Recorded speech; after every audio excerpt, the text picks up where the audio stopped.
Assalamualaikum warahmatullahi wabarakatuh. Perkenalkan, nama saya Ahmad Solihin dengan NIM 2421500025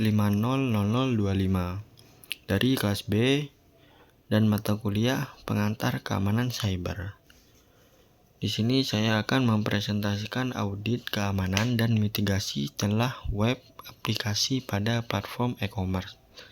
Analisis kerentanan berdasarkan CIA Triad, Threat Modeling, dan OSP Top 10. Lanjut, latar belakang dan profil objek audit. Pertama, urgensi audit transaksi. Platform e-commerce mengelola jutaan transaksi finansial, data pribadi pelanggan, token transaksi, dan kredensial pembayaran. Celah keamanan sekecil apapun dapat berdampak pada manipulasi harga, kebocoran data pengguna, dan kerugian finansial langsung. Yang kedua, ruang lingkup objek audit. Objek audit berfokus pada ekosistem toko online berbasis microservice, meliputi web storefront, REST API, gateway, modul manajemen keranjang, dan checkout, serta integrasi payment gateway pihak ketiga via webbox. Lanjut, arsitektur dan alur data transaksi. Seperti yang sudah dilihat, ini ada pemetaan topologi dan API layer. Pelanggan berinteraksi dengan storefront web atau mobile, mengirimkan HTTP request yang diproses oleh API gateway untuk autentikasi sesi JWT dan pemrosesan pesanan. Titik krisis atau critical attack vector.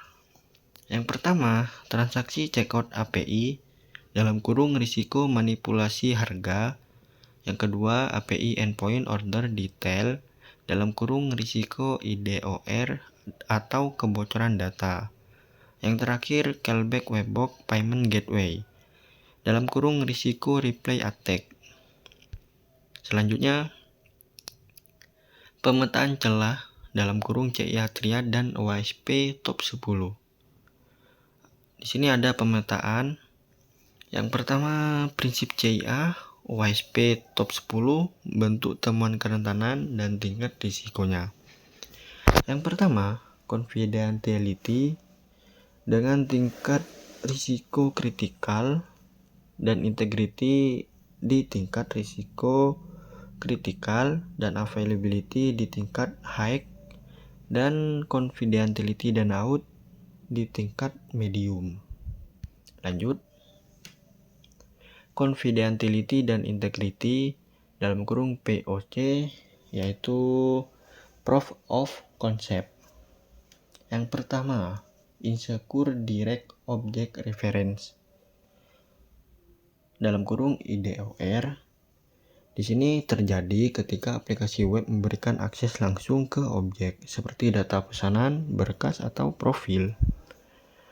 Dan penyerang mengubah ID pesanan pada request HTTP untuk mengambil data alamat, nomor telepon, dan item belanja pengguna lain secara tak sah. Seperti yang di bawah ini, penyerang mengirim permintaan HTTP GET ke endpoint di bagian API V1 order 10852. Dan walaupun penyerang menggunakan token miliknya sendiri (authorization barrier), itu sistem server tidak memvalidasi apakah pesanan nomor 10852 benar-benar milik penyerang. Jadi dampak di sini, server justru mengembalikan data sensitif milik user ID 9931 seperti alamat rumah, nomor telepon, dan item belanjaan. Dan cara mengatasinya, cukup terapkan kontrol akses (akses kontrol atau authorization) berbasis peran di tingkat backend. Dan pastikan sebelum mengembalikan data, server mengecek apakah order ID 10852 dimiliki oleh user ID pengguna yang mengirim token. Oke, lanjut. Yang kedua, parameter prince tampering dalam kurung checkout bypass. Di sini aplikasi mempercayai payload harga yang dikirimkan browser klien tanpa validasi ulang terhadap database harga backend. Seperti yang di bawah, saat proses checkout, permintaan HTTP POST dikirim ke API V1 checkout membawa payload JSON. Jadi penyerang di sini memodifikasi di bagian item ID 402 QTY 1 print 100. Memodifikasi manipulasi nilai parameter dari price atau harga asli di 1.500.000 menjadi Rp100. Jadi dampaknya server percaya begitu saja pada payload dari klien tanpa mengecek ulang tabel harga di database. Jadi penyerang berhasil membeli barang bernilai jutaan rupiah hanya dengan harga Rp100. Dan cara mengatasinya cukup jangan pernah percaya masukan harga dari klien. Atau sisi klien hanya perlu mengirimkan item ID dan QTY, dan terakhir nilai harga harus ditarik dan dihitung secara otomatis oleh server backend dari database resmi aplikasi sebelum meneruskannya ke payment gateway. Lanjut, availability dan skenario serangan bot.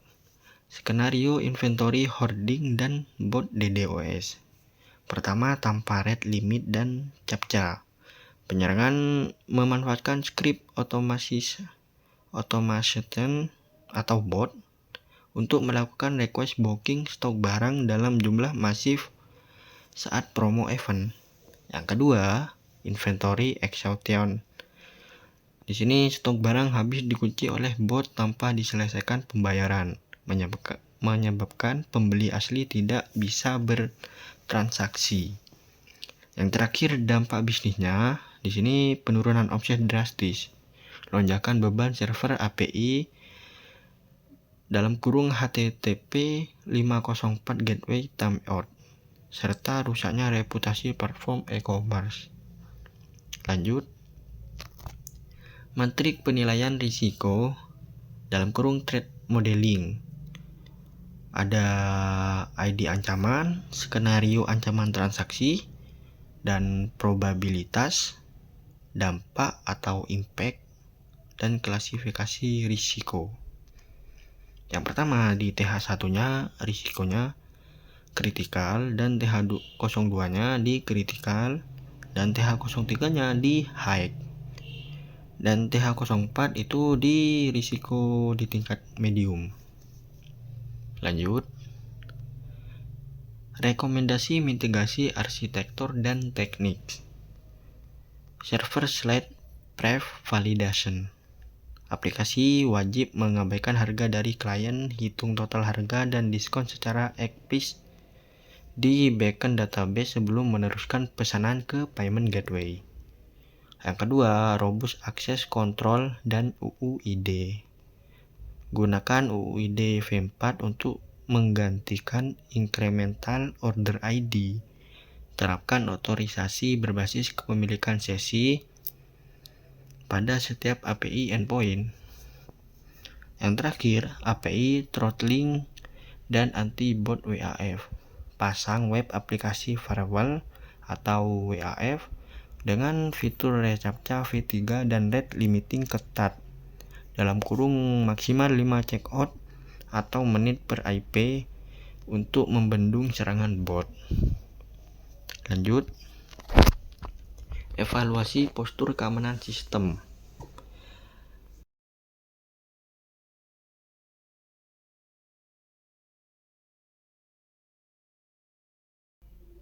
Executive Summary Audit. Postur keamanan platform e-commerce saat ini berada pada tingkat risiko high risk. Temuan utama berada pada celah integritas data dan transaksi dan lemahnya otorisasi data sensitif pelanggan pada API layer. implementasi, defense in depth, dalam kurung validasi server slide, kriptografi, webbox, Synapse to RAID, dan rate limiting. Wajib diselesaikan sebelum sistem beroperasi dalam kapasitas produksi penuh. Mungkin cukup segitu saja presentasi dari saya. Bila ada kesalahan kata, mohon maaf sebesar-besarnya. Assalamualaikum warahmatullahi wabarakatuh.